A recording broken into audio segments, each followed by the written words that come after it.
Mesdames et messieurs, bienvenue à ce nouveau programme sur les antennes de Arc-en-Ciel Télévision, une émission spécialisée dédiée à la SNEL. Simplement parce que vous méritez mieux, vous avez demandé Arc-en-Ciel, veuillez nous approcher, les gestionnaires de la SNEL, pour que nous puissions communiquer ensemble. Et comme vous êtes le client roi, SNEL a dit chaque fois que le besoin va se sentir, Bakoya, pour répondre, n'a pas posa nabino, pour être Sambino, SNEL a de l'autre côté. Et alors, comme la fois passée, vous avez demandé à ce que nous puissions aujourd'hui parler sur la machine, cette innovation qui s'est invitée dans le niveau SNEL. Et alors, on parlera aujourd'hui sur le compteur où il est prépayé, où il est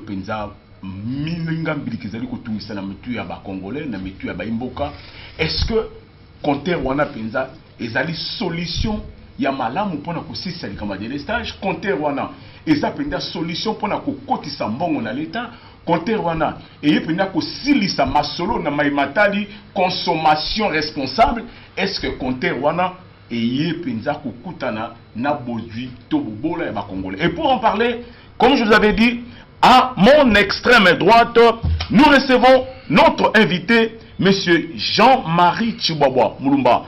Jean-Marie Chiboboa Moulumba, il est le responsable de l'innovation et efficacité énergétique à la direction de marketing de la SNEL. Monsieur Jean-Marie, bonjour. Bonjour, monsieur le journaliste. C'est une première fois pour nous de vous recevoir ici. Oui, il y a toujours un début à toute chose. Hein. C'est la première fois, mais ce n'est pas la dernière. Nous sommes là pour répondre à toutes préoccupations de notre clientèle. On est là. Merci beaucoup. Merci beaucoup, monsieur Jean-Marie. À mon extrême gauche, nous avons notre invité, monsieur Bob Mbombolona. Bob Mbombolona, il est le responsable de la communication de la SNEL. C'est avec monsieur Bob que nous allons tenter également de parler en long et large sur cette problématique. Monsieur Bob, bonjour. Bonjour, frère journaliste. Quelles sont les nouvelles? Je sais que le communicateur parle toujours beaucoup. Sangoni Noéli Bakongolais, SNEL commence toujours avec une communication.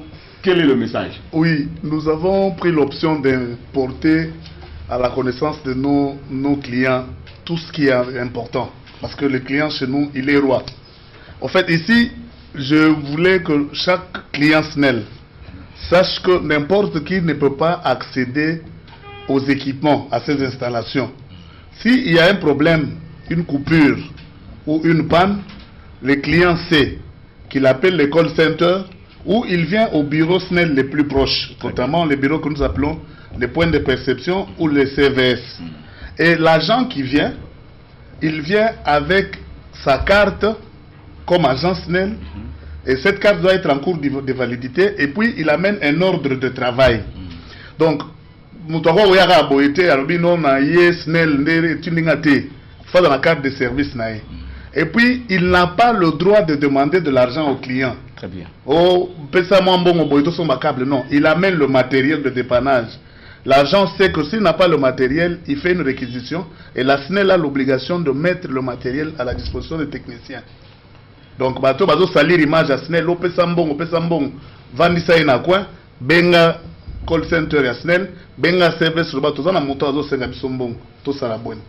Voilà, en gros, ce que le client doit savoir. Merci beaucoup, monsieur Bob, pour cette communication. La SNEL a fungwami. Bongo tu bandi, maman a compteur, il y a ma question. Bino bobenga la noté. Moi, j'ai une série de questions. Toroyo kananu, ma question qu'on a posée, bah moi, c'est concerne fonctionnement et innovation au yotozobenga compteur prépayé. Voilà, après simba moko maloba epaya nde konabiso Jean-Marie Chiboboa.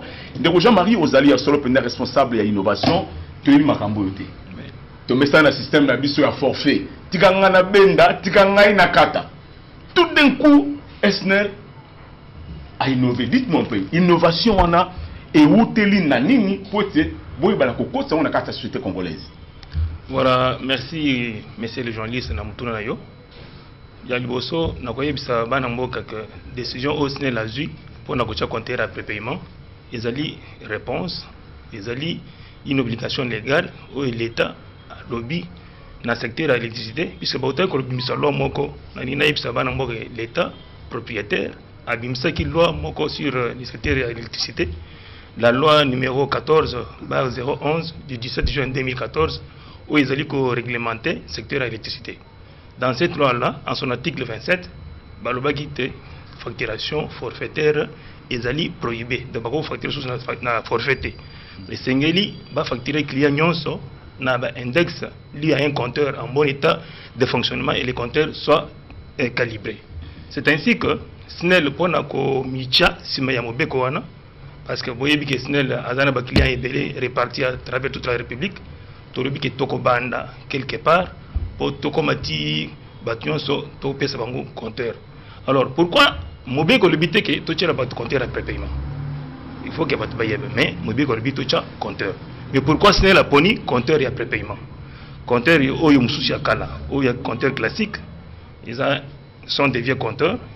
Fabrication nango ezali sous-souté. Avec l'innovation, quand vous regardez, aujourd'hui on a tendance à miniaturiser tout, à miniaturiser même amener que les appareils soient beaucoup plus sophistiqués. Donc à l'ère de l'internet, de l'informatique, tout est miniaturisé, mais peut-être avec très grand en performance et en puissance. C'est ainsi que SNEL, le col pour s'approvisionner na compteur na kala, non, biso to luka, ba compteur après paiement. Oyo tozo la kisabino pe tokoye bisabino ba avantage nango et oyo surtout mingi ezali na ngambo ya ba utilisateur pour que makambo so etambola malamu parce que pourquoi kaka pona compteur prépaiement na ezali ba solution ya makambo ebele ezala na ngambo client ezala na ngambo SNEL pour SNEL les sociétés et à l'état pour nous servir population naïe. Voilà motivation ya liboso pourquoi topomaki toponi compteur après paiement ezali d'abord pour nous répondre à l'obligation légale ou que bâtiment soit dans le compteur et puis na ba avantage ou ezali offrir na batu pour nous résoudre les problèmes ou ezali entre biso na clientèle ko bendana ka o ba forfait o ba ngai ba facturer nga muke o ngai papa le pango pesi ngai papier ya salité en dessous de tout ça ou bien mutabi le pango ngai atiki ba nyongo ou bien tous ces problèmes là le compteur après paiement est venu pour régler mettre du calme na batu nyonso. Voilà. Yasolo de Kobob Kolanda Penza Oyoyo Ndeko Jean-Marie Alodi, vous êtes de la communication. L'initiative en tout cas c'est malam. Dites-nous un peu la temps où kanisa qui est SNEL avant mise en œuvre ya makanisi wana. Communication nini, masolo nini oyoyo sensibilisation au mela qui population pour être à comprendre penda bien fondé ya ba compter pour être lelo on doit vous dire la vérité c'est que dans certains coins où ba tchena nous ba compteur préparé résistance est mis bandeli déjà. Ah, Babyloko wana, ils sont comme ça biso cher, ils sont comme ça biso boye. Dites-nous un peu aux amis qu'on dit à communication monsieur Bob. Bon, au moni tulinga ba la kin ba comprendre maka mususu. Au moni er tulinga to une élection, mais comment qui ote machine wana ba yena ngoza a tricher. Ote machine wana ba tie ba bulletin na kati. Mais er mona mboka vandi, tout ça les machines wana au comprendre que l'information à lokuta et les trop. Problème est allé c'est que kinoa tozu option ya koyebisa ye vérité ya koyela ye lisolo ayo kango epa mutu mususu te yango zomona toponi etando yo po mwana mboka a comprendre que société na ya lotiliki ezo réfléchir pour na ko résoudre toute une série de problèmes notamment toka na likambo ya délestage pour na nini omoni soki ata voiture na yo longwa maindombe ti o matabangomba okita oko makishasa okoma na maman moko o ba chauffer na bakisa mai pona nini le moteur a été trop sollicité même au-delà de ses propres capacités. Vous comprenez? Parce que il y a ça là que tout un compteur oyo après paiement to benga après paiement donc et vous vendre na ngwana yo moko kolo parler au décider au sali de l'estage na yo moko. Bon, c'est-à-dire au lobby lelo na rostale la lotiliki na palette na va na libanda ti na kota ka 20 heures na landi information na kati na lali ozomo donc dans facturer yo azate na sima na ona fimbo mo papier ndenge ndeko Jean Marie Autoloba wana eza liboso ya mibaleza que ezo permettre dans l'entretemps ba équipement oyo SNEL la tient à disposition de la population et pemaka sur moi lotiliki oyo bino bozo sale la te ba pesi bande ko mususu baza côté kuna ainsi de suite donc toza ko gérer rationnellement énergie oyo SNEL la yuti ingati ba memeli biso na ndako. Vous comprenez? Donc, tous un intérêt ya kondima compteur oyo. C'est vrai. Mutunyon soliboso ya mbongwana. Mutunyon soliboso ya nouveauté. Abanga nini inconnu. La peur de l'inconnu fait que. Et dans les timutunan okenda kasangulu te ba biso oh kasangulu apa boko ma barrière ezalaka. Mbala moka idée ya barrière yelio. Omone cacho, omone makambo ibele. Alors que barrière ezala juste pas contrôler est-ce que osoma kitike na yo. Vous comprenez? Donc, problème il y a contrôle après paiement et ça tellement d'avantages que ceux qui m'ont emboka oh il a vu yango on comprendre que besoin dans le plan on aime surtout pas d'accord ba porte là ba famille ça 40 donc tous en obligation on a 40 compteurs vous comprenez si vous calculez que yo au magano 6 heures au boulot na Arc télévision au sali banda 6 heures ti 22 heures donc compteur na yo et vandi l'autre dit que na yo yo sombaki et vandi vous comprenez ti o ya ko sali la ta au petit mwinda au chauffeur damas au dame olali comment avantage dans le contrôle après paiement et ça que papa le pan oisu facture à 4 000 papier 50 000 T on appelle l'avantage mususu au somba l'autre li kino il y a 2000 chaque jour binga na zonga na 20 heures juste mwinda na moni place à kola pona damara na soir ga ou bien na damara pas mère na damara pas mère kuna na dame na ye mwinda buna lali ozomona au somba lelo ya 2000 lobby pe osombi lobby no léopard na match lobby au misombeli déjà soko zate mto simba compteur no azate moni ba avantage courant na yo pe vandi yaka neti chombo ti donc ce qui n'a bengité na lobi lelo na ko benga unité na na chaki ata sa unité eza wana donc balama il faut bandima eza tellement qui toko pe na makambo ibele que il faut ba bozi alonga na sa ba question peut toko zwabino je sais que la SNEL a votre azan a besoin na bino mais permettez que je puisse d'abord introduire après bino boyebela vraiment na koyamba bino na sima mais c'est ça Marie na zongeli yo kolanda penza ndeko Bob a m'équipe ko fungola na yo fungoli mais tongi toyeba fonctionnement il y a compteur en Wezandengeni. Bon, merci. Fonctionnement il y a compteur ils allaient boyer. Ce qui SNEL aille acheter le compteur nayo pour fonctionner, bah coacher la yo bah pièce na carte. Carte wana ils ont reprendre numéro à compteur ils en a 11 chiffres. Carte wana et que permettre yo kende na point de vente na yo où ils a pembeni ou bien ata ils a puisque avantage mususu compteur après paiement. Ce que vous avez numéro de compteur au côté d'attendre que nous avons na golf kuna na Lubumbashi akosombela yo soka utindira ka numéro na tali asombelo mais soza na mbongo te ndeko na ba point de vente li solo ezate oh non kendeka ka sima na nini oh ya pembeni non même à Kisangani soko place prépaiement ezali tu peux envoyer à ton frère les numéros de compteur na yo ya 11 chiffres asombelio tango asombelio bakopesa ye ticket o ezali na 20 chiffres très bien ticket wana lo lenge moko nde to sala ka to kotisaka ba peut-être tant que na ba unité o to somba na carte so gratter voilà donc on la s'appelle na baton pour TV donc ezali kola a ticket o yoboye eza na 20 chiffres aux numéro wana oye na liboso compteur na yo obandi kokotisa ngo compteur mususu eza na clavier incorporé o ezali ekangami na compteur bien mususu eza déporté o ezali musika okotisi ba numéro na nde omoni bilili ezo la kisawana so kotisi numéro no wana après et côté des compteurs et bandits qui fonctionner.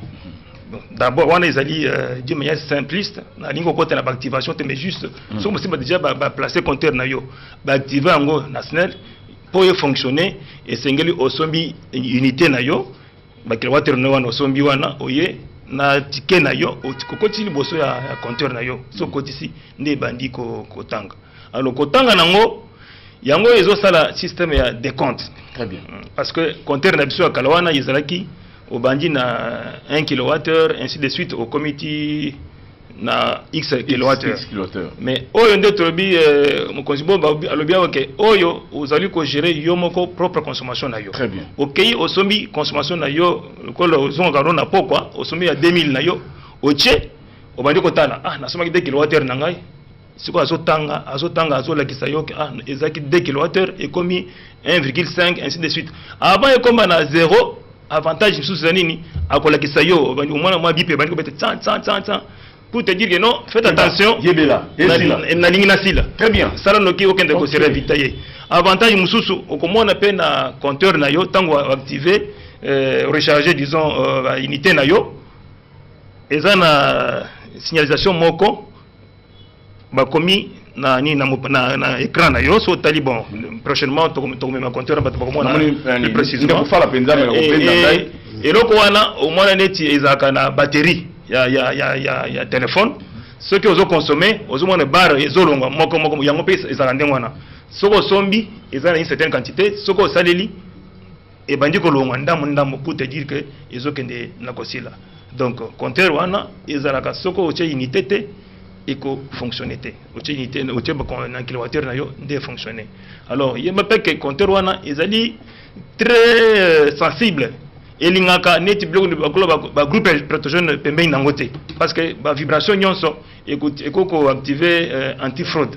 Donc yo pe mutu ezana bisika mususu client akoko simba te so simbi bisika wana yebake okata po bazongisa okosenga okende na SNEL ofuta ba amende na yo po baya kozongela yo. Donc voilà, donc compteur wana ezali simple, ils ont fonctionné juste na consomme crédit na yo oche obandi consommer tika na bomba pe lisusu ndeko Jean-Marie solo bakinois ba développer maele mususu parce que tout à l'heure les autres ba crainte pour na ba fraude ba nani ba bina fonctionnement ngo sans quand c'est ça le magnétisme moko wana moyennement que na mystique afumi pena so mutazui ache ema pemeni ya compteur donc consommation et kozalate bon mais quand un peu ko sensibiliser ba tout parce que ba lobi ils ont un devoir à SNEL, ils ont un devoir à fournisseur pour qu'ils pesa une information fiable pour que la population aille consommer gestion accès sur les résultats. Bon, il y a à ta présence il y a et que ça non les locaux moroté na nini wana dites-nous un peu là parce que toujours ka déjà. OK, merci na mutuna na yo. Na bandi na yambo ya nyonso na ibisaki bandu na biso que compteur c'est une obligation légale. Très bien. L'État a mis Mbeko pour réglementer le secteur de l'électricité. Après SNEL, injonction, c'est une obligation que SNEL a battu son compteur. Toujours progressivement. Quand on a même loi, il y a un article Moussou, il y a un bitumbu, il y a des cas d'indélicatesse, le col Owana. Moutou, aimant à qui permet la compteur. D'abord, c'est un cas de fraude. Il y a un article 120, ils ont un bitumbu, c'est une société organisée, c'est vrai. Dans un bref délai, nous sommes en train de nous organiser pour notre équipe, pour notre contrôle. La SNEL, nous savons ce qui quand est-ce que vous avez acheté pour la dernière fois Toyebi. Donc, Malamu, un homme averti, en vaut deux, vous êtes averti que SNEL a yebi. Souper là. Fimbo est na SNEL te, na l'état mokolo société, et na l'état mokolo batu, oyo a bimisi mibeko wana, pour na koyebisa batu, keba kuna ko simbate. Oko simbate, ko sala bongo d'abord c'est de l'incivisme, et zali na bitumbu, oyo tolobami na article 120. Ko sala bongo ezali malamu teko. Voilà. Merci beaucoup Ndeko Bob. Namoni peza to fungoli ba téléphone 20 premières minutes na biso esili. To banda koyamba pour public numéro na biso yangona na bas de l'écran. Ce qui vous bengi, je dis toujours le maimatali compteur prépayé. Posez question na yo, tous en expert mi balé, moko azali, il y a marketing, moko pe azali, il y a communication, bango nyonso, il y a SNEL, ba komeka ko fungola yo pona o etalisami utilisation, il y a compteur prépayé. C'est le gouvernement congolais à Sengi. Parce que l'objectif du gouvernement est de protéger, non pas seulement yom tozo consommer, mais au consommer, il y a son lot. Parce que vous avez là, ah non, facture réseau matin, alors on vous donne maintenant la possibilité de consommer donc je crois que par rapport à l'initiative à Conseil Télévision, en partenariat avec SNEL, to même libino information. La SNEL a toujours été ouverte à partir de communiquer bino ba numéro na bango pour être na cas problème vous les contactez directement. Alors en attendant to banda kozwa appel Ndeko Bob na moni na zongeli yo il fallait quand même au meka kolo ba muke o italisami ba comportement ben civisme civisme geste na zomona tout à l'heure on ba le cas to le black mais matali mi bi à cornière mi bi ba fille à conducteur. Bon dites-nous un peu quel est le message que vous voulez encore ajouter na katia lisolo na biso. Merci beaucoup Ndeko. Oboni toye to lobeli compteur après paiement avantage dans makambo nango nyonso eza ibele mais Ndeko Jean-Marie ada expert on est expert dans innovation efficacité énergétique na lingaki ayebisa bakinois to profiter na présence na ayebisa bakinois oyo bazali ko loba tozo lika na balabala moni biso batenia SNEL o d'ailleurs kutu kuna yega 6 jours bino bo pesa facture ya 30 jours donc facture nga 22 jours bo tekelinga na mulili omoni baloba na lingala balobi kozanga koyeba ezali wandam elo oyo yebite pardon ande mo babeti lisolo alobi bazo tuna question master wana yakangaka misu Donc qui a découvert l'embouchure du fleuve Congo. Il y a quand même mis sous pop à Ibique Baokangaete. Donc un jour on est à Yemoko. Aya masolo ba wana ma beta la balabala et la fo balubi yo abi na ebité. Alors au lieu de comme à niveau wana pour ça ba tout ninde kona balubi bon et là on les lobista yo que ba facturer yo 22 jours ya molili. Vous comprenez? Biso za congolais ata soki tozalaki ba expatrié to koyi koya na mboka te. Mokonza mboka pe philosophie le peuple d'abord l'otili qui partout mais biso to ya to tekela bino molili ata ko motema ngo ya kaya bomabel motema ngo évident pour Jésus a la biso grâce. Vous comprenez? Donc ndeko Jean-Marie a kopesa biso pour facturer to ala kala ba compteur a modèle kala wana bazali ko parvenir ko facturer biso lo lengeni. Très bien. Donc merci beaucoup Boka Moates ndeko Bob Azali mon copain à communication. Il lui revient pratiquement à susciter et si cas besoin zali. Ndeko Jean-Marie Nakanisi qui poste ça ya public o ebimi bien évidemment na ndeko na monoko ndeko na biso système de facturation na ezali ndenge exclusivité na yango par rapport na yakala. Voilà, merci beaucoup. Ce qui n'a landi mutuno ya ndeko Bob ezali azotuna lolenge nini na mukuse lolenge nini to facturaka ba client na biso ezala ba o bazana compteur na ba oyo bazali na forfait na lolenge yakala. Voilà, donc yambo na nyonso avant de facturer mutu, il faut d'abord client SNEL parce que nous savons qu'il y a des gens qui consomment l'électricité qui ne payent pas. Autres bien un consommateur frauduleux oyo to kolanda la moko na moko pour na consommer ça y est nanzela. Donc pour être facturé et c'est le client SNEL. Pour être client SNEL, il y a des conditions à remplir. Au commis lettre na yo, au joindre titre de propriété na yo, au na commune na yo, au 5 autorisation, na ministère de l'énergie, au constituer dossier na yo, schéma tout ça, au déposer mikanda na yo na service et puis batindi na direction na bino, bekota la faisabilité et tout, ba raccorder yo, bon, ba prendre en charge au bandiko futa ba facture na yo. Oui, allez-y. Par rapport à la facturation, tout ça la kandengini. Facturation na biso ezali lolenge mi balé. Na batoyo bazana compteur, na batoyo bazana compteur te. Avant ya kocha compteur ya mutu. Na kati ya procédure to senga ga cliente apesa biso schéma na ye unifilaire ya installation na ye. Oyo ko reprendre charge na ye ou bien puissance ya biloko oyo ko utiliser na ndako na ye. C'est à partir de schéma wana on va déterminer le calibre ya compteur ya kochela ye. Wana za pona mutu azana compteur. Pona mutu azana compteur te à partir du même schéma tokotanaka.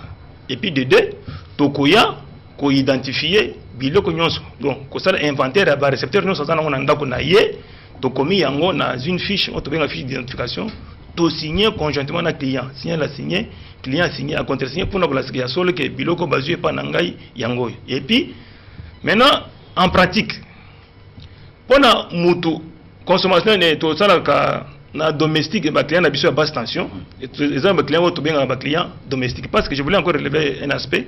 Na quand à basse tension, tous les clients au bazar client domestique, na client semi-industriel et commerciaux. Bon, ça veut dire que toujours facturé par catégorie ou bien par nature d'activité. Pour les clients au bazar les clients domestiques, au bazar un compteur. Ceux qui ont consommé de 1 à 100 kWh a bien mis client social. Donc, code 32, il y a une consommation, il y a 1 qui a 100 kWh. Il y a un tarif.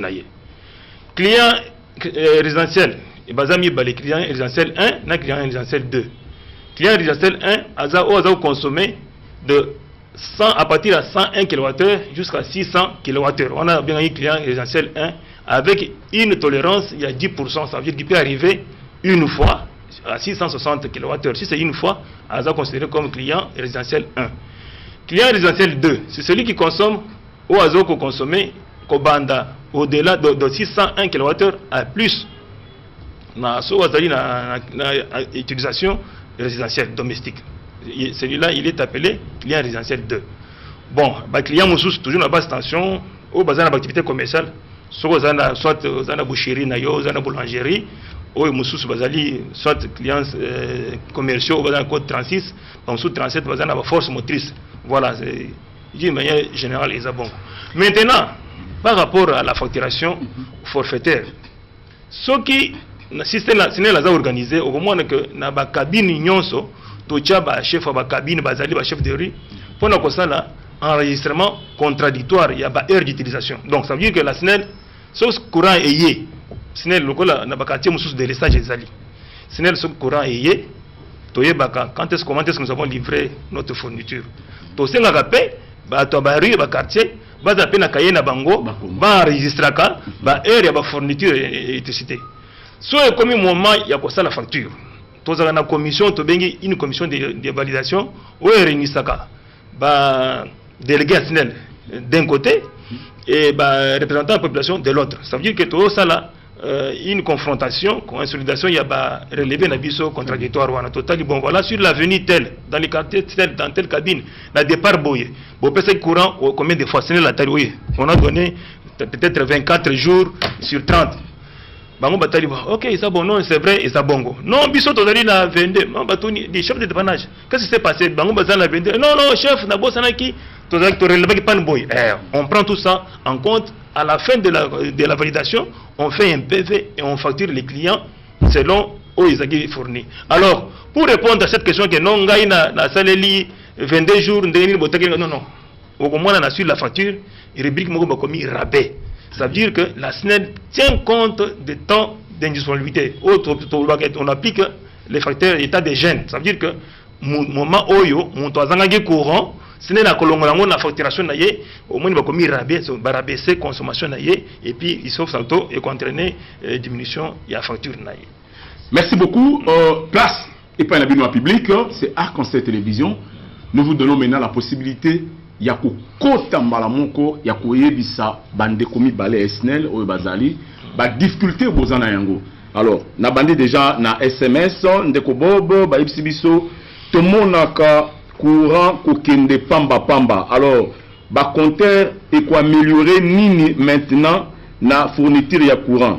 Notez bien compteur eza courant te ndeko bobo makansino ezali nini penda na motuna ya ndeko na biso. Bon nazo sepela mingi na bana mai po bazo s'intéresser na makambo tozo yebisa bango. Omoni to yaka na politique moko oto benga de l'estage mbala eleki na lobaka na bakinoa que il y a 10 ans 20 ans tozaka kolonga matete ko ya ville embouteillage aka lolenge eza lelo te parce que réseau wana yaki conçu pona ba VO oyo ba père ba aka nango kala. Vous comprendre? Mais si vous permettez toi enregistrer série à ma question comme ça tous les cas pour la moni bandeko bazo bunda pena na téléphone mingi. Ça na service na ba problème. Allô? Bonjour papa.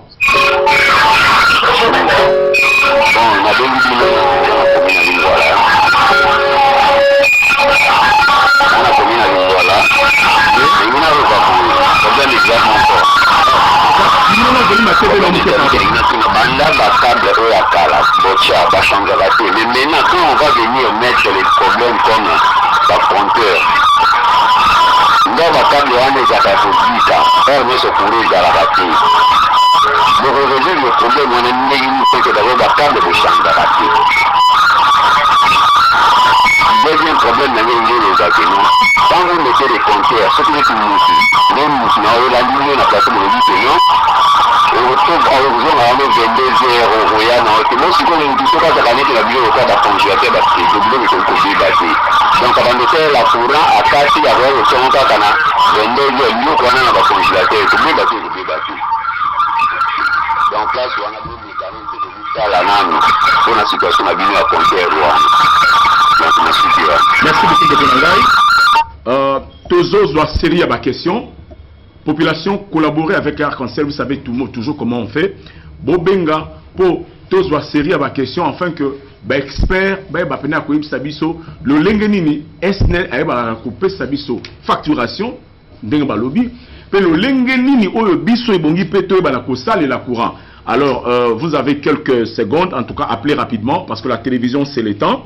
Alors dans l'entretemps je crois que pour vous permettre ndeko Bob omeka ko silisa maluba ozalaki nango na munoko en attendant que tozwa intervenant mususu oyo bakoya. Alors tozala le plus. Merci moko ndeko naza koyebisa bandeko que compteur eza kokota na compte ya amélioration ya qualité ya service tozo rendre na population. Omoni toaka kala na toyaki kokoma na délestage ndenge nini. client a souscrit puissance moko X. Mais na simakuna abakisi 2 appartements. Asom ba climatiseur azo signaler na signalité. Vous comprenez? Et azo signaler te câble wana tochaka ngo pona puissance moko boye. Ezo sala que câble wana réseau pour là. Câble wana réseau poser problème, moyen et résister compteur courant éthique à la permanent exacté. Vous mona ba défaut au compteur réseau que ne courant réseau que ne pas pam. Et puis tolobi que ma pam to koma ko beta gilette. Ne to signaler la signal à l'andelara. Biso pona ko adapter service na biloko tozo sala. Ya auto se tolobi na congolais boye. So on dimi compteur après paiement. Et qu'on fait permettre ba équipement snel et se reposer. Et qu'on permettre pe na snel ako ka moyen ya ko changer ba câble na ba matériel mususu oyo comme vétuste. Vous comprenez? Tu es ici client awa que ce qui mutu aye ko bongsolo ko rasenyo mbongo benga na bureau. Très bien. Omoni yango na tozo kende na compte ba projet ko améliorer ba condition na ko multiplier ba centrale awa toza d'ailleurs semaine prochaine to cha première pause après pierre pour na poste munene tozo sala o yamba courant zo tala zongo 2 nyonso na zaka na compte ya ko améliorer service tozo rendre na client sala biso confiance tozo ya na mondenge mobali ayaka ndenge na lobaki. Merci beaucoup Ndeko Bob, Ndeko Yangaki Benga Kati. Alors, tu n'es pas Ndeko Jean-Marie. Je crois qu'il y a 2 questions qui posées par Ndeko Wana. Alors, rapidement, qu'est-ce qu'on peut retenir dans Mituna Ndeko Bengaki? Bon, merci. Tout bâtissera ceux qui vous dérangent, tout bâtissera dans la question. Allons Ndeko.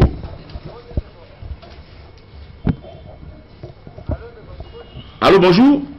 Ouais, n'avez bino concernant le compteur wana bozo lobela. Ouais, tozali wana cité maman Mobutu et pourtant bon le baki qui est compteur wana ils a solution efficace pour la stabilité à courant. Ce pas la biso courant za perturbé na tangu noso. Je comprends ani le kuta makasi bon. Merci Ndeko. Ndeko Bengi, bah on peut dans un système compteur prépayé ou enregistrer la série à ma question. C'est pourquoi nous vous donnons la possibilité. Je sais que les réseaux sont difficiles, bozo bundawa, bobenga de manière que bandeko ba enregistrer. Alors tous une de Mususu. Allô? Allô, bonjour. Allô, bonjour. Papa se présente au Bengi Bissoa Pipe comme on a. A Bengi na mon fléri, comme on a papa Sami. Merci papa na mon fléri. Compteur wana zola l'exception zala. Na bezo be bisana biloko na biso compteur na mona préparé. Oko sombi ba unité wana tango ye kure katani ozana mbongo mso makala te, wana mbongo mso pétrole te. Ya quoi ça sert? D'accord. Donc les autres qui na possibilité mo ka be. OK. Alors, ndeko bo banga ba ibisa wa show. Bon, ndeko ba bengi na mo fleurir na apprécier merci mingi. Omoni air moko biso no ça la téléphone. Na téléphone air moko o tie unité, o tie makambutu, benga ezo benga te, tu veux message na suka compagnie Songolo esengi pardon parce que perturbation moi ne kotaki na banga. Omoni eza technique. Mutu soko zo benga poto tu yebi biso no suka na benga États-Unis. Nombre à unité on a voulu na chombo nga pona benga États-Unis. Vous comprenez? Donc soko zo na congélateur na palais. Soko zo na télévision, zo na climatiseur. Ba prix nyonso wana ezali oyo kosomba et ko permettre que ero recharger au saleli biloko na yo nyonso wana. Vous comprenez? Mais eloko tozo boya eza que awa ndeko lobi oyo eza lokuta perturbation eza makasi, perturbation eza makasi na réseau pona nini. To lobi mutu nyonso aza na droit ko simba na ba équipement SNEL te. Vous comprenez? Grand prêtre mo ba bengana na SNEL pona moyiba mbongo facture. Lokola tikala na chemise azongisa te akomaka muke o vieux zoro biso ko to na courant te petit na pesa bino ya kingastan petit erwana to ebite que tripotage azo sala wana et na conséquence soit na transfert soit na disjoncteur mais ko beta bu bazongeli les lokuta te papa biso za congolais to abena ba palais to bana na cité na lo ba bona palais na ebi quantité ya courant na sombaki oyo nazo salela ozomona to respecter ba équipement SNEL to pesa mutu na mutu musala sala eza neti so loi ya koti na terrain lobi te alonga na beta po na mona ka vena biso za te eza bongo te zo comprendre ya donc bala il faut comprendre que tozo la bango solution de manière que tout éviter de lestage ba équilibre ezala mais mingi so mutu asimbi na installation tunaye lokasa ozana ngo carte na yo de service eza wapi so kite belela ba numéro to kopesa batie mabo Na. ndeko Jean-Marie tozoki pa na yo vraiment rapidement na kataki maloba na monoko mais kapina ko sepelisa ndeko na mituna na ya mibale. Voilà, donc avant de répondre à Ndekwana Mituna Mibale, je voudrais ajouter quelque chose à ce que M. Boba Outekolo, parce que moi je ne suis pas très loin à Maman Mobutu. Maman Mobutu, tant que Bachaki comptait après paiement, d'ailleurs, bateau, et Bélé Bazako Boya, et Bélé Bazako Dimango. Mais qu'est-ce qui se passe aux alentours de Maman Mobutu, pour renchérir Papa Balobi, aux alentours de Maman Mobutu, c'était Bélé, Botamiwana, Badjimez, tout ça, tout ça, effectivement, il y a des gens au bas du courant, là on a quand on a Mobutu, place où qui délimité pour passer un prépaiement, et puis ces consommations là sont incontrôlées avec des inciviques, des gens qui se passent pour des agents nationaux bien sûr, mais au Salam Kambo et Saliko est une nationalité. Donc on a ce qu'on a responsabilité à Moutignon surtout. À Bandako veiller pour détecter ou bien dénicher ou bien identifier tout c'est lui à un réseau national pour au nom de la SNEL ce qui est réellement endetté pour éviter tout déplorer tout à l'heure là. Donc ils allaient la responsabilité est monte pas que non à son courant là mbongo pour ça la sima do il doit être regardant pour qui intervient dans le réseau, qui fait quoi au nom de qui et non de quoi. Bon, maintenant je vais passer à la question il y a Ndekonabiso à tout qui batia ba compteur ba câble ya kala ezali tout ça les autres solutions nini parmi les préalables, je ne vais pas dire parmi les préalables parce que ça c'est notre travail avant il y a kocha ba compteur tous soin il y a quoi assainir réseau ça veut dire que tout bongisa ko rafistolé donc pas ko rafistolé mais ko bongisa ko remplacer ba bisika mususu ba singa ezali mabe ko bongisa ngo bisika mususu ko ba ocha ba cabine de décharge. Moi, j'habite dans un coin où il y a vraiment ces travaux sont en train d'être faits. Il y a déjà un poste qui est fini, complètement fini à Miten. Les gens qui sont de l'autre côté, ils savent là, c'est en train de travailler. Donc, tous orations, il y a commencé d'abord réseau. Bon, pour les cités anciennes, par exemple, donc, on va avec tout ce qu'il y a comme boom immobilier, mais dans la mesure du possible, on prend les soins, il y a Kobongisa, câble pour courant et bimanding madame. Nous sommes les clients. Ça veut dire que ce même pas bon câble, mais d'utilisation. C'est pourquoi nous demandons aux gens d'utiliser responsable, donc éviter tout gaspillage de l'électricité. Donc chacun doit veiller à utiliser courant quand cela vaut la peine. Donc d'abord préalable, on a assaini les réseaux pour nous câble et puis par rapport à biloko oye azanango muto alobi que est-ce que comment tokotika yo obimi ozana ba congélateur non na biloko otika okende bon biloko ko biebate non papa ba uti ko ba non chacun achète la quantité oya koki ya courant pour les besoins au azanango par rapport au récepteur azanango. Je crois que mais avec un peu de discipline parce que on n'a pas besoin par exemple je prends un exemple yo ozana congélateur nandako n'attend malili yawa ozana biloko na katandako. Ceux qui sont glacés pour une bonne gestion. Tu peux même à un certain moment débrancher non. Parce que bon, c'est ça. Ailleurs, le courant, la facturation, c'est pas de vérité des prix. Donc, d'ailleurs, on dit que la qualité a un prix. Vous voulez la qualité, il faut aussi que tu aies le bon bien. Mais, au bout que la qualité, ou éviter le gaspillage, et puis tu te retrouves dans le bon. Il y a un que non, bon consommer utile. Brancher appareil au moins aux gens ont besoin d'attendre au moins le courant et parce que nous travaillons là-dessus et la qualité est en train de s'améliorer du jour au jour. Ils peuvent faire confiance parce que c'est vraiment la solution à plusieurs problèmes. Avantage c'est que lorsque les gens observent cette discipline-là, il se dégage un barrage virtuel comme les techniciens le disent et cette réserve à énergie on peut amener ailleurs pour servir nos frères et accroître notre taux de desserte. Donc voilà. Voilà, M. Bob, tozongi panayo, na message oyo tozwa ki ndekomukaza na Armand, alobi na bandal, na terrain Armand, alobi et pas na bango zali fréquent o etalisami makambu ya achat de l'estage.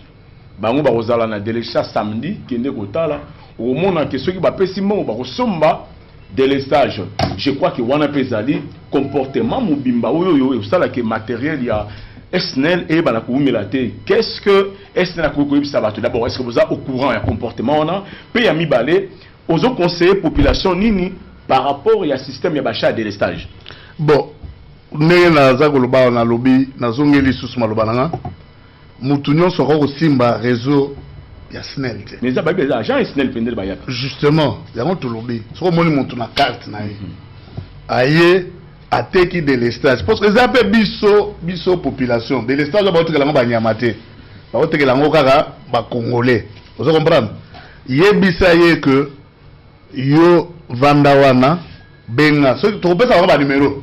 Mais bato ba permettre ba service ba banini dalinga ko to ko profiter na micro ndenge malobeze pa nga pona wesa bandeko soki appel est compliqué batinda ba message po message mo ko tanga maman bien peut toujours répondre po tant susu na bandi ko répondre bo ya zo benga pesa mo mobulo toza biso toza conscient na que réseau na biso à un moment donné ndenge ndeko Jean Marie Alobaki Kinshasa esuki soki na matete système so botami na sima kuna kisenso obligé ba benda courant et bazo benda wana kaka bana mai ya mama Mobutu mutu ba otekela bala master musu courant o ya biso za bien atindi ti ataka 2 km wana ila tindi wana ya moni SNEL zoba azo bossa na que pendant que zo pela wana et donné que balobaka 1000 jours pour le voleur 999 jours pour le voleur mais un seul jour pour le propriétaire et ko betaka boum ezongi SNEL la lobby oh bon transport auto chasika likamunini et to landela kure pela na dimezi kuna kure zo pela na ba monkole kuna kure zo pela bakate moko SNEL o na akoti lotelikite to veya na biloko wana o biso SNEL to monique réseau to chagret ba luka réseau to chagret ba lingwa komba réseau akala ba projet to ba projet easy to ba projet fript easy neti remise en conformité ya réseau na biso à distribution to koyamba la mususu na responsable du projet ou bien directeur de la distribution à ville à Kinshasa a expliqué makambo na lolenge elongo bani tozo bongisa nyonso na to remplacer ba cabine biso to tient na bandal ya décharge ozo mona okiti kota sa ma makelele wana ba benda sinekati keti kitambo ozo comprendre vraiment so wana to loba nini sine to kata ba singa to sala ba lobby okuti ezongi lisusu conséquence c'est ça que civisme na biso moko ozoya moni penza que non fulu na yo l'état outi ko curer caniveau obimi penza na fulu na yo ti na caniveau so lobi inondation l'état doit aller la bikambo vous comprenez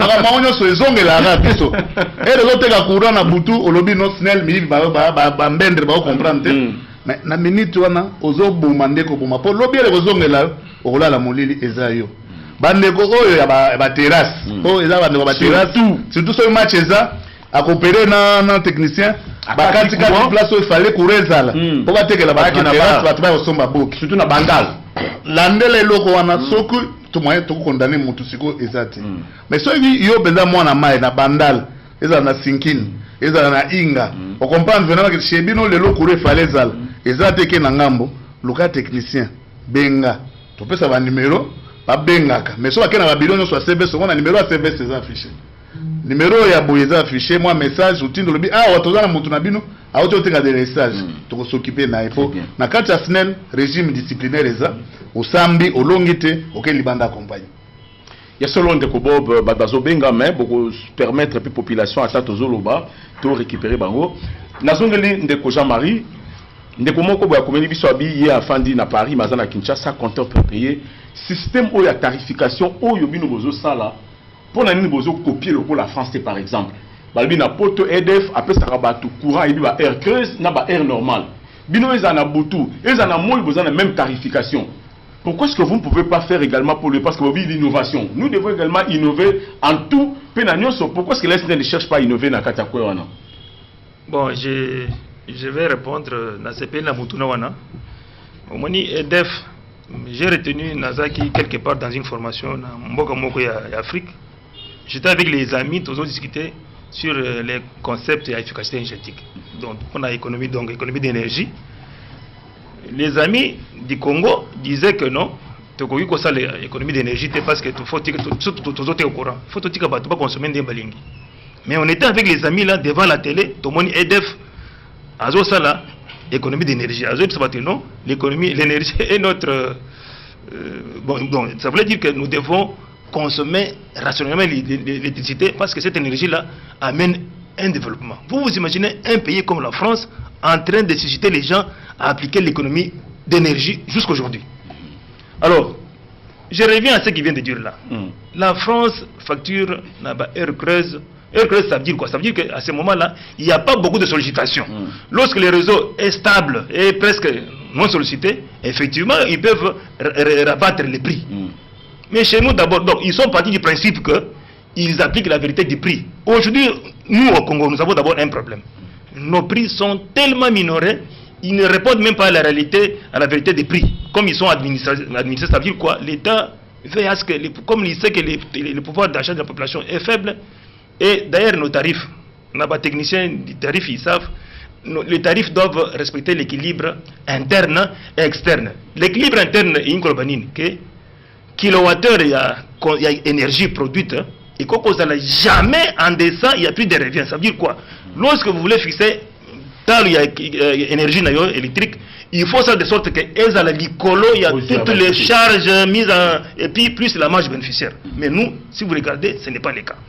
Donc, on a l'équilibre externe demande que le client qui est éloigné de la place de production, par exemple, Mouto à Kinshasa, Mouto à Congo central, ils ne peuvent pas payer les mêmes prix. Pourquoi? Parce que pour amener le courant de Kinshasa et du site de production, soit des Zongo de Yinga à Kinshasa, ça ne nécessite pas de transport, ainsi de suite, tout ce qu'il y a comme appareillage pour au ce courant. Mouto à Matadi, à Pembeni. Celui-là, il doit payer à moins cher. Celui à Kinshasa, il doit payer à plus cher. Mais nos prix ne respectent pas tous ces principes-là. Mais les gens de EDF, ils respectent ça à la lettre. C'est ainsi que, dans le moment où le réseau est allé, il n'applique pas la péréquation. Parce que les principes aussi de la facturation demandent que Moutou, donc transférabilité à charge, ça veut dire quoi? Moutou a supporté charge à Moningate. Donc chacun doit consommer ce qu'il a payé et à la valeur juste. Ça veut dire simplement on dit la vérité des prix. Chez nous, nous sommes en train d'ailleurs de nous battre avec les tarifs que nous sommes en train de solliciter auprès de la hiérarchie pour que ces choses, tout le monde côté quand même, rendre biso n'a plus besoin de permettre de couvrir la charge. Merci beaucoup. Alors, je termine pour dire que alors, pour la monnaie, ingénieur quelque part. Bon, Nalina tout n'a pas pour la zone très bien. Est-ce que différence n'a pas compté au basotier la biso? Différence ni les alliés entre la compter monophasé na triphasé. Bah, pesangai bon. Différence nous sous la consommation. Oapi, ils ont consommé mini pour tango tozo futa. Na ba compteur ezomo on dirait que tozo futa ndenge moko mais or que na ndenge to yebeli il faut différence entre les deux compteurs là monophasé to merci beaucoup Ndeko toko permettre na Ndeko Jean-Marie o tokata ki soupe pendant na monoko aussi il s'appelle na préoccupation Ndeko na moni s'appelle technique. Spécificité à compter na bino monophasé pour triphasé système de la tarification si ça n'a pas signé au chité. OK, donc je voulais seulement dire que na EDF bazo kolanda principe ya tarification, c'est ainsi que bazo tant que la sollicitation n'est pas grande, il y a lieu à pour diminuer les tarifs. C'est pour susciter d'ailleurs donc les techniciens de la matière, lorsqu'il y a moins de demandes, on baisse les prix pour susciter les gens, pour stabiliser les réseaux. Ça veut dire que les gens donnent beaucoup. Donc ailleurs, oui, les gens qui sont avertis, ils se disent, bon, dans la période de creuse, que je travaille dans cette période, de cette tranche-là. Il aura comme bénéfice, tarif n'est diminué, et les réseaux aussi vont se reposer. Donc, les réseaux n'est pas sollicité, il y a beaucoup d'intervenants à ce moment-là, ça résout le problème. Maintenant, je voudrais répondre à Mouto et à Lobby. D'abord, différence entre les compteurs monophasés et triphasés, comme vous le sentez, vous les remarquez, les monos c'est 1. Ça veut dire que comme compteur monophasé, PC phase moko, na neutre moko. Les triphasés, ça veut dire qu'il a 3 phases, na neutre moko. En termes de prix, les prix à la SNEL, prix est déterminé par la catégorie Yamutu. J'ai expliqué ici, depuis une consommation. Bon, celui qui même celui donc on a pris l'habitude exacte que il y a monophasé, non, c'est par rapport à la quantité de l'énergie consommée. Donc mono, ils ont par rapport à la puissance, mais les prix donc par contre ils ont triphasé. Ils ont mono na triphasé. Très bien. Mono pourquoi? Ce que vous avez la charge à mouké et puis azo stenge biloko mingi te bachele mono fa d'ailleurs même dans mikola poto kuna courant attends on a charge bele bachela ba mono mais on répartit les charges pour équilibrer que les phases soient respectées pour la charge. Allô? Bonjour papa. Toujours dans l'émission SNEL. Oui papa, loba. Nazo tuna mutu directeur wa Zoloba wa SNEL. Tuna mutu na nani? Biso na munga fula tozwaka 2 fois par jour, par semaine. Mais toujours futa moi mobimba fatiri ya moi mobimba akoko expliquer biso yango to yanini wapi pour quel montant na montant nini allez-y directement posez les questions vous avez le droit. OK papa ozo facture na yo na mutu yanini olobiki ozo facture na yo ene courant 2 fois par semaine mais montant facture na yo ezo ya combien na moni ndeko wana ki déjà montant si vous posez question s'il te plaît tiens-moi ba imiter bazo ya nolayo parce que ba orienter PO ici il s'agit pas que tu es capoto bêta c'est pratiquement une émission pédagogique c'est-à-dire tout former yo au comprendre que la SNEL c'est ça ton partenaire pour en servir yo mieux yo il faut fungwama alors tout de comme ça allô allô bonjour. Bonjour, on a béni bilo la machine. Oui maman. Oui, na lingi na tuna boy na bande kwa SNEL. Toujours la maman. Système wana ya accordement ya compteur prépayé. Et ça les maka vraiment na lolenge nini. Bon ndeni tokoki vraiment ko sala po to longwa na ba facture oyo baya kotikela biso chaque jour na fin du mois. Et puis ba avantage nango eza nini? Motuna na nga yango wana. Mama komona ne bengi biso wapi? Alors, maman qui merci beaucoup maman. Toi enregistré juste ma série à ma question que bandeko parce que c'est sûr que il nous reste 7 minutes. Mais n'habitez dans 7 minutes parce qu'on sera obligé de kanga chrono pour permettre à ba spécialiste alors ndeko bob na moni ozalaki na souci à ko éclairer baim bazolanda biso. Bon, c'est moi je suis très content que ba client serba intéressé na émission ndenge tozolo baboye. Mais j'aimerais que au même moment client a l'importance makam tozolo parce que ceux qui ont veillé sur les équipements, nous insistons pour que civisme et ça là, a veillé sur l'équipement, moyen, tripotage, n'a pas conséquence, nous sommes vivre ça là, et vous allez être possible, tout ça l'effort. Dans le bac, il y a des solo et un projet. Tout le monde a un projet net, par exemple. Nous sommes en train de remettre en conformité le réseau électrique. Le seul que nous avons fait, les lois, bati kasine le vanda biso koto pepele vous comprenez quoi dada Mikolo na biso projet tozama poste o ezana ki manfeke kun bana mai baza kuna soke ero ato biso bango boma mwinda ba loba toko boma te ya biso yango yo alors que so ba saleli courant rationnellement et kokoma que bana mai so ba maluku ba menka okuna lotiliki ekende congolais acpla et to moni que non côté est to sali courant oyo tozotinda lelo oyo yinga otinda lelo côté à ouest tolobite akobe nango côté à centre na côté à nord et sud mais côté à ouest to yamba to salaki central zongo 2 to sala poste munene na Kinsuka na sur ceux qui magamunyo se salemi bien tata mokonzi oyo alobi le peuple d'abord na logique après ça na deuxième abiso to cha après ba cha première pierre pour ba travailler banda il y a 2 ans to sala ka bakata poste mususu à 220 MVA oyo go servir ouest ba monga fula wana courant bobando kata ngona nkopo et vous allez tellement ébélé que na habité biso tozolo bakaka po tozo sala biso ndo to mona ba projet modèle des salem basa la biso ka confiance. Merci ndeko Bob tikato yamba ndeko na moni a insisté qui moi depuis longtemps alors ndeko o bengi biso wapi na bengi biso na ngenge ngenge papa o lobi nini na ngenge kuna bango ba très on a mis la zone qui n'a pas parti qui a pris la zone au 4 de Mossouma. C'est ça la yamwana. Kozon ça va passer bien une truc bien tenu. Ce qui nous a foutu facture la facture ngo esonga kaka est-ce que ordinateur na blanc bo yeba ka que facture si ba futaki ozi bo zomsi ngo susu ezo cause ba problème ebele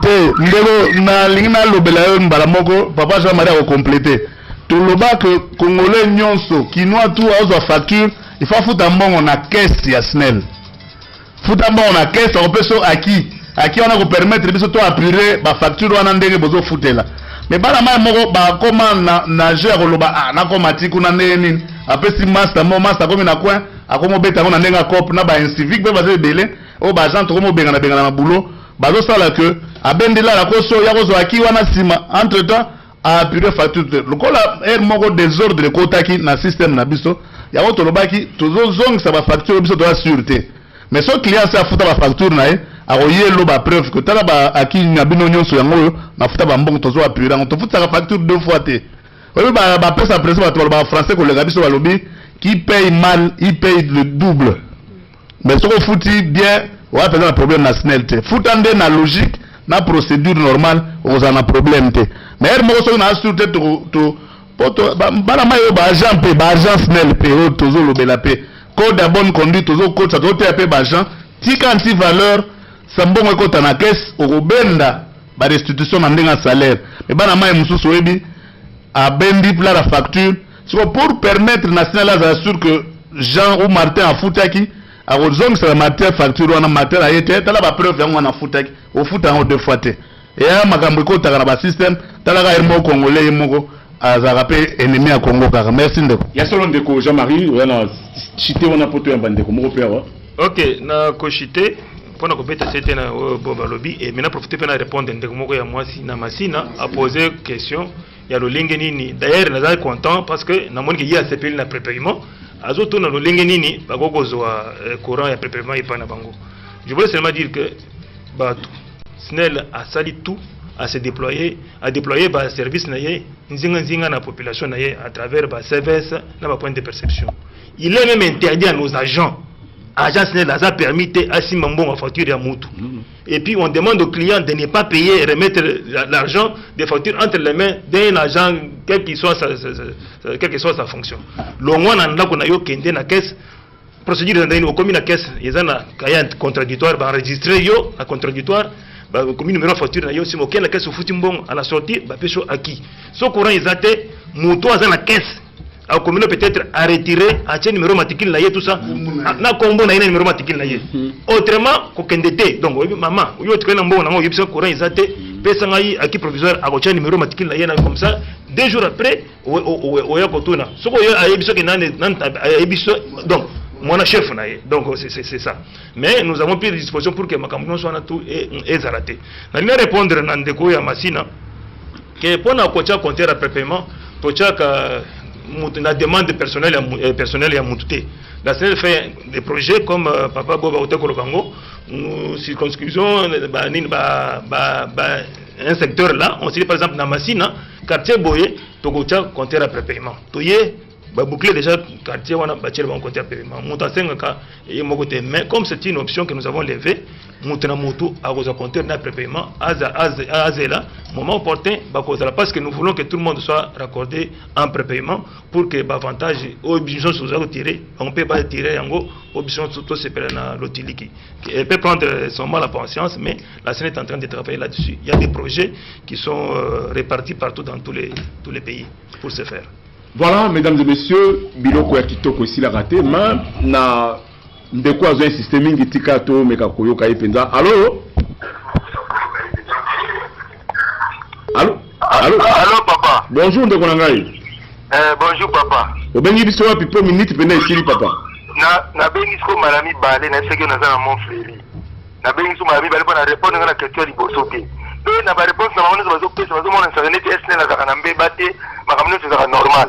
Alors que biso to na ba preuve to roya kuna mo continue émission to me na ba preuve. Et ba facture na bango se futa facture les gars 3 mois 4 mois bazo répéter ngo kaka na répertoire bango mais to futa te. Ba ko tiens so ba piège so ba na ndako la tsa souche.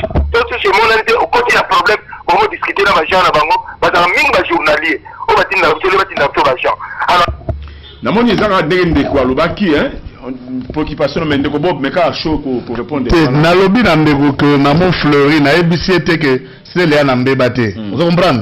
Toute la société technique. Et mon technique est un caprice na on. Na ebisa ke na lobby ata chombo to salelaka. Obo na mo ko che unité na makambuto ya bien recharger butu mobimba makambutu bien. Benga ya alaka ki ombo na 12 heures et les gâtés na poko yo un message excusez-nous nous avions des perturbations. C'est la Ganambeba. Bambeba, tout ça, l'électronique, tout ça, l'ordinateur. Moi, virus, c'est que il y a bino, bah, donner nyonsu. Et au ça, là, que, pour reconstituer ces données, tu recourir pas à client. Vous comprenez? Ce qui est en Mbeba, tu présentes des excuses à un client. Ce client a roi, ce qui client est bengai, vesto, na reçoit ma ronde. Salaire, ce client faut facture, bah, calculer ndam, na ngandé na olobe la ngobo, na melima ité, na zoloba. Si nasuka ça na un message salaire ebimi na somme moi veste c'est ça mbeba na a reconnaître akayam ya on a lobby wa to na ba projet ebelé to de telle sorte que to améliorer qualité à service to za na remise en conformité à réseau de distribution to za ba projet il y a réhabilitation pe modernisation il y a ba équipement na biso il y a production na ya transport donc bala mai basa biso confiance to ko banda ko ya ko lobela projet moko pour moi, il faut absolument client ayeba pourquoi les lois sont courantes, client ayeba pourquoi lobby a aux courante de manière à ce que et raison que nous somba ba unité né après paiement à sombango en toute conscience. Voilà mesdames et messieurs, c'est par ce mot de l'expert Bob Mbombolona qui est responsable de la communication de l'ESNEL que nous sommes obligés d'atterrir. Comme vous savez que la télévision c'est le temps, c'est une très belle émission.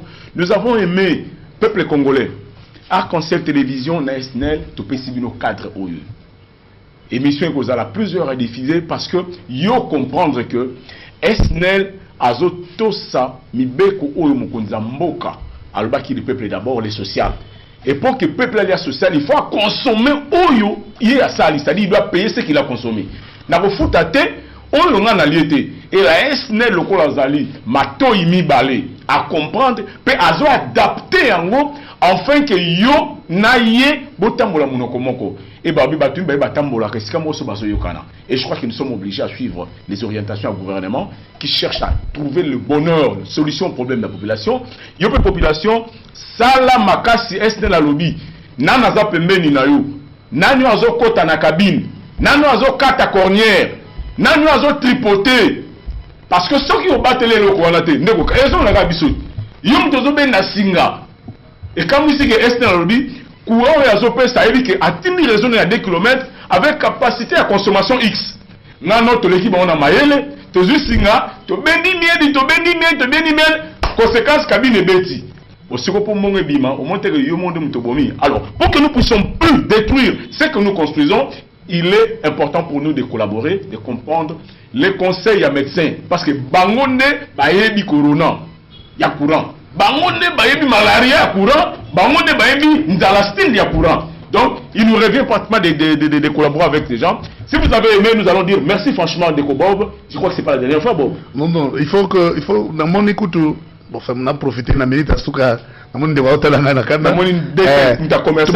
Chaque jeudi, tu vas me écouter dans la héros, tu vas dans ma solo. Tu ça l'effort, so ba continuer ba question avant ba tindelio, pour ba dans numéro na, pour te préparer mbalo to ya na nani o ya ko répondre. Pour ba expert baza.